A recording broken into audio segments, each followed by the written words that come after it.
ازيكم؟ كان في حاجه كده شاغله بالي بقالها كتير قوي او بشوفها كتير قوي. انا عارفه ان انا هتهاجم عليها جامد، انا عارفه، بس كل واحد ليه وجهه نظر. انا هقول وجهه نظري في الموضوع اللي انا هتكلم عليه ده. هو عادي ان انا ابقى محجبه ومثلا هعمل سكين كير او روتين البشره قدام الناس، فالبس روب والبس فوطه وادعي ان انا مغطيه راسي ومغطيه شعري، بس انا لابسه روب وفوطه. يعني هو بقى عادي ان اي حد يشوف البنت المحجبه بروب وفوطه. دي اول نقطه.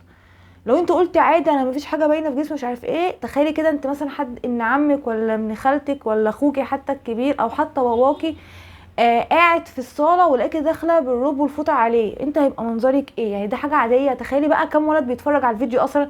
البنت وهي بتعمل الفيديو ده هي حاطه في دماغها، زي ما انا كده بتكلم دلوقتي انا حاطه في دماغي ان بنات بس اللي بتتفرج. طبعا مش بنات بس اللي بتتفرج، اكيد يعني اكيد في ولاد برضو هيتفرجوا حتى لو صدفه. دي اول نقطه اتكلم فيها.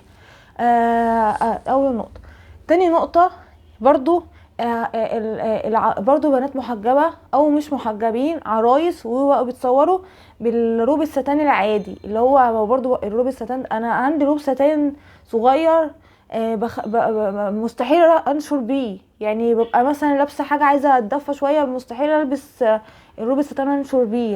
يعني اقول ازاي اطلع بروب ستان كده اساسا؟ فانا برضو مش عارفه ازاي البنات بقوا بيلبسوا الروب الستان ده في السوشيال ميديا كده عادي، ويلا تصور يلا يا عم عادي. برضو بس اللي بستغربه ان البنات بيشجعوا بعض ان هم يركبوا ضوافر ويعملوا الحاجات اللي بيعملوها الجل والكلام ده، والحاجات ده اصلا بتمنع الصلاة.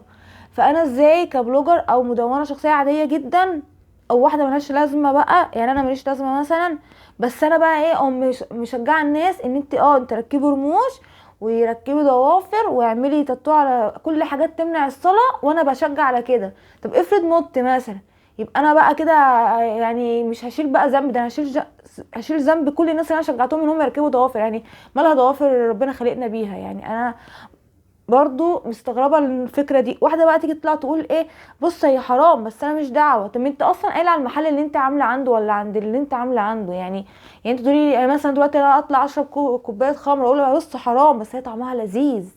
بجد؟ انا عارفه ان انا هتهاجم وهيقولوا لي انت شيخه وشيخه. لا انا بس يعني العالم، انا حاسه ان العالم بقى غريب عليا. يعني انا مش متدينه قوي ولا متربيه في بيت شيوخ، وبعمل حاجات، برضو بعمل حاجات كده بتفلت مني حاجات غلط، بس في حاجات فعلا انا ما اقدرش اعملها. يعني امي تشوفني ازاي وانا طالعه بالبورنوس وطالعه بالفوطه عاملاها اللفه اللولبيه بتاعت البطه دي، وتقول لي ايه يا بنتي شطوره انت بتهتمي بالسكين كير بتاعتك.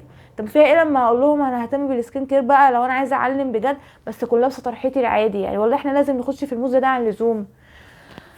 انا هما دول بس الثلاث حاجات اللي انا خدت بالي منهم من الايام اللي فاتت دي، علشان انا حاسه بجد ان الناس بقت تقلد بعضها من غير ما يفكروا للحظه ان الحاجه دي مش في المجتمع بتاعنا. ان الحاجه دي لو ممكن الاجانب هم يعملوها عشان هم طول عمرهم بيعملوا كده، لكن احنا لا. احنا لا. احنا لا. باي باي.